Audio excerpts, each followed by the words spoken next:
out here. Yeah. All right. Well, I may ask you if I could jump in when I leave. You certainly can. Can I? All right. Yeah, I've gotten my friends to do it now. It's hilarious. Like they've never done it before. The first time they get it, they barely can do a minute, and now I've got a bunch of them doing 3 minutes. Yeah. I mean, well, you got the one that circulates while you're so you can't I have cheat. 2 different ones. I have the Morosco at home, which gets down to 33 degrees. And then I have the one here that's a little higher. It's in the low 40s. I think it's 43 degrees. But you could crank that bitch up like a raging river. That's the Blue Cube. You don't get any thermal layer at all. You just suck it the entire time. You just can't hide. It just sucks. You just get in there. It's just... I actually like getting that little thermal layer. Yeah, thermal layer is nice. Because this one does not. The Blue Cube does not give you that thermal layer. But you have the option to lower it. It's like it's variable. Like you could crank it up to a raging river. You could have it just like a gentle stream. Okay. Yeah, that's a man's game with the raging river on. Oh, it's a motherfucker. Yeah, that's a man's game. Yeah, but I still think physically I feel colder in the Morosco just because the temperature is quite a bit colder. Yeah, I haven't seen a lot of evidence that colder is better or longer is better. But it sucks more, and that's why I like it. Oh, okay. Well, there is evidence that it sucks worse. Okay. It's the mind game. I like climbing in and seeing all the ice and pushing the ice aside. I enjoy that. You do? Yeah, I do. How long does it take you to get to that place where you're like, all right, I'm all right? I do it so often. I do it every day. So for me, it is like brushing my teeth or taking a shower. It's not something I don't do. When do you do it? Like where in your It depends. sequence? Most of the time I do it first thing in the morning. My regular routine is first thing I do is get in there and then work out. So I get in there, and then I have a series of bodyweight routines that I do to heat my body back up. Simple stuff that I'm not going to get hurt with, like I'll do 100 push-ups and 100 bodyweight squats. Right. And by the time I'm done with those, generally I'm heated up. I do them in sets of 20.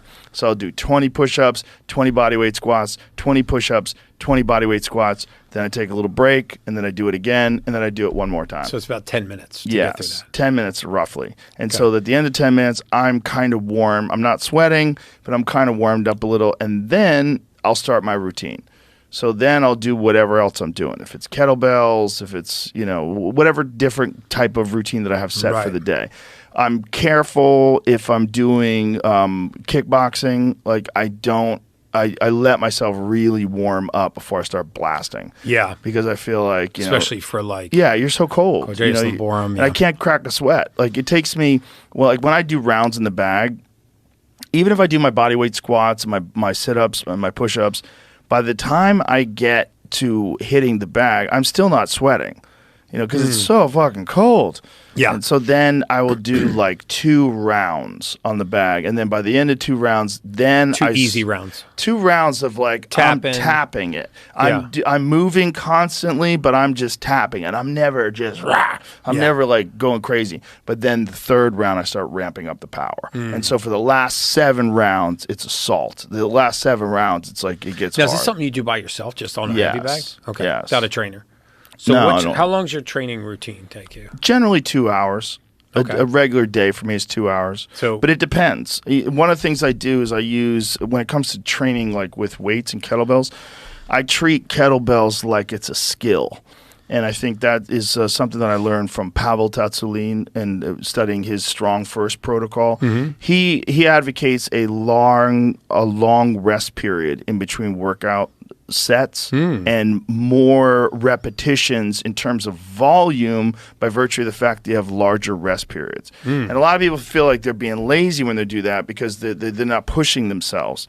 But I push myself doing other things. Right. So when I'm so if I'm strength training, like the heaviest kettlebell, occasionally I'll lift a 90-pound kettlebell. I'll do my cleans and presses with a 90. But the vast majority of my work is warm-up sets are done with a 35, and it's generally like one-arm swings, both sides, 10 reps, 2 sets. Then I move into a 50-pound kettlebell, 10 reps, 2 sides.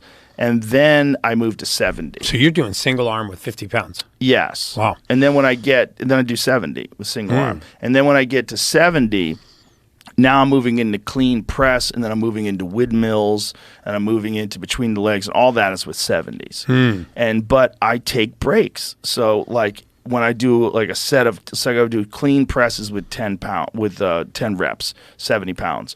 I will wait 5 minutes before I do another set.